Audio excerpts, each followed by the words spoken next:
Close कर देते हैं। अब हमें एक और जावा क्लास क्रिएट करनी होगी जो हमारा व्यू होल्ड करेगी। इसका नाम हम रखेंगे view holder. View holder okay.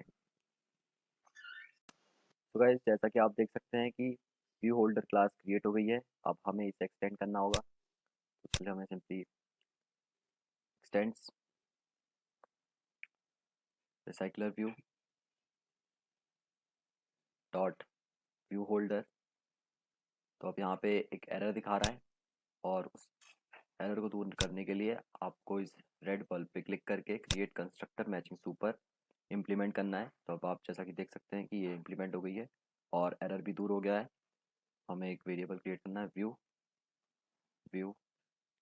Then उसके बाद हम व्यू होल्डर मेथड के अंदर आएंगे और इसको ऐसे ही लिखे रहने देते हैं, कोई चेंज करने की ज़रूरत नहीं है।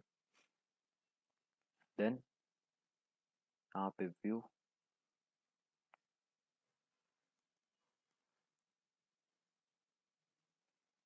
Equals to item view. Then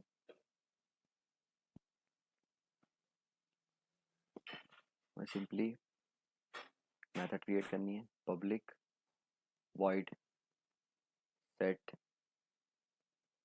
details। then context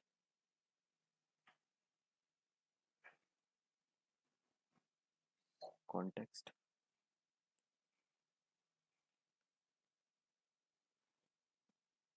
then string title string image and then उसके बाद text view mtitle tv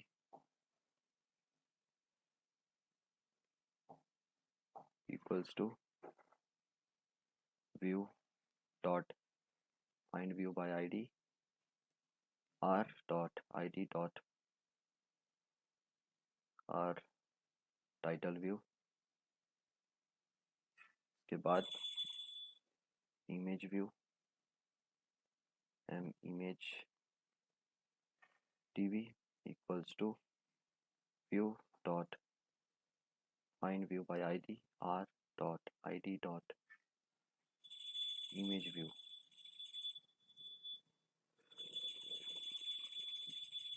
r image view।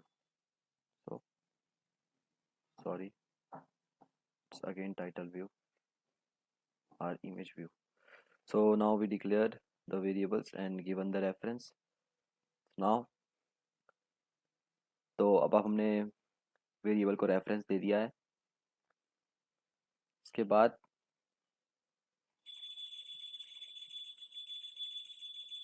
तो हमने वेरिएबल्स को रेफरेंस दे दिया है तो हमें लिखना है m title TV dot set text title. और उसके बाद यहाँ पे जो हमने लाइब्रेरी ऐड की थी उसकी ज़रूरत पड़ेगी पिकासो पिकासो डॉट गेट। के बाद dot load image then dot into m image tv। So make it TV और इसको यहाँ पे टीसी से टीवी। तो अब हमारी view holder dot Java class create हो गई है। तो अब हम चलते हैं अपनी न्यू क्लास की ओर मेन एक्टिविटी डॉट जावा। तो अब हम इस पार्ट की कोडिंग करेंगे। तो सबसे पहले हम रिसाइकलर व्यू के लिए वेरिएबल डिक्लेयर करेंगे recycler view m recycler view. उसके बाद फायरबेस डेटाबेस। तो फायरबेस डेटाबेस उसके बाद डेटाबेस रेफरेंस। तो हम देंगे रेफरेंस उसके बाद हम आ जाएंगे ऑन क्रिएट मेथड के अंदर, और यहाँ पे हम सबसे पहले रिसाइकलर व्यू को रिसाइकलर व्यू को रेफरेंस देंगे find view bye ID r.id.recycler view. उसके बाद recycler view dot set has fixed size हम ट्रू पास करेंगे। उसके बाद recycler view dot set layout manager layout set कर देंगे, set layout manager then new linear layout manager this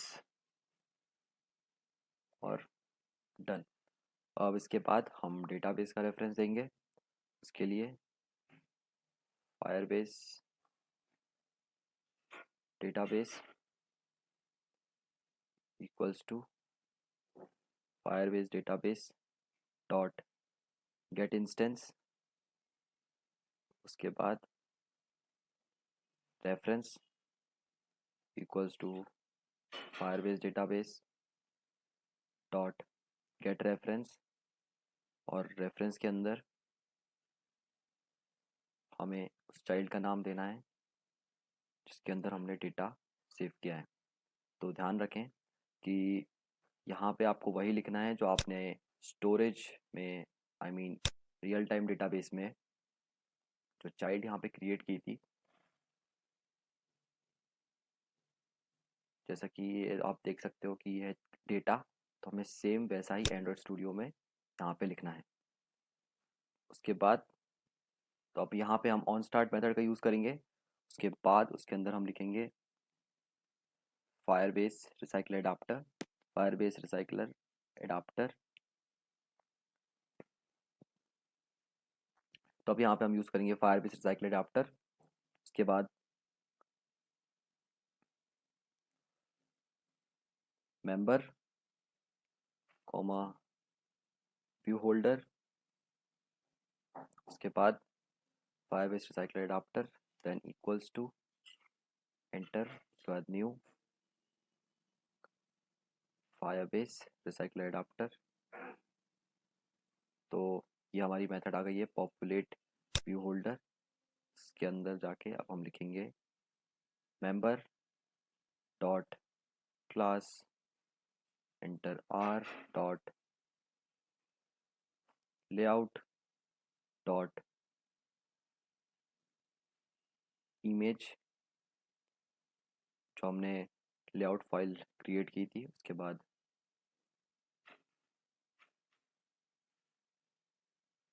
view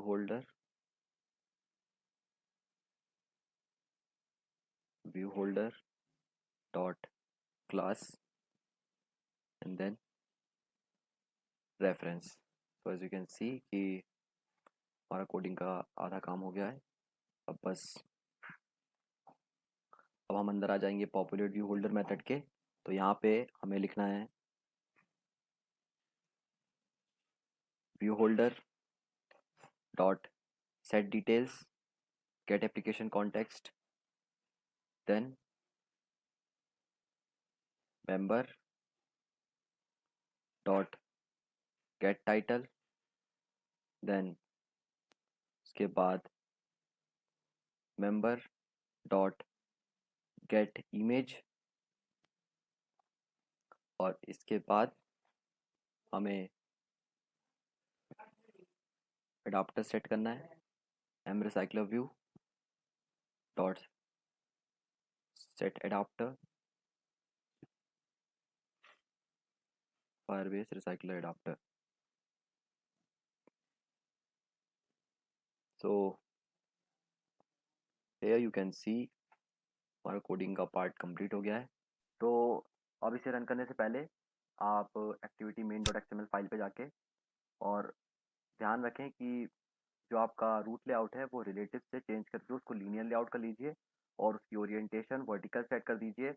और Android ये जो हमारा रिसाइकलर व्यू है इसको इस तरह कर दीजिए। तो ये सब चीज़ों का आप ध्यान रखिएगा ऐप को रन करने से पहले। और मैं इसका background let me delete it. तो अभी अच्छा दिखेगा। तो अब ऐप को रन करके देखते हैं कि इमेजेस रिट्राइव हो रही हैं कि नहीं हो रही। तो it's time to wake up Sam. मैंने अपने एमुलेटर का नाम रखा है सैम। तो उस पर लगाते हैं और देखते हैं कि ऐप रन हो रहा है कि नहीं हो रहा। और अगर आपको कोई एरर आता है तो आप कमेंट सेक्शन में करके बताएं, मैं नेक्स्ट 24 आवर्स में रिप्लाई करने की कोशिश करूँगा। तो यहाँ हमारा ऐप, तो जैसा कि आप देख सकते हैं कि हमारी इमेजेस और डेटा हमारे ऐप में रिट्राइव हो गया है। तो ये इस वीडियो का सेकंड पार्ट है और नेक्स्ट पार्ट में हम बात करेंगे कि आप किस तरह इस आइटम को क्लिक करोगे तो ये इमेज और डेटा नेक्स्ट एक्टिविटी में ओपन होगा। तो आपको सिर्फ जो स्टेप्स मैंने बताई हैं वो फॉलो करनी है। और अगर फिर भी कोई एरर आता है तो प्लीज़ कमेंट सेक्शन में बताएं मुझे, मैं रिप्लाई करने की कोशिश करूँगा। देखने के लिए thank you. Please like share and subscribe and press the bell icon for future videos, then you will not miss any update.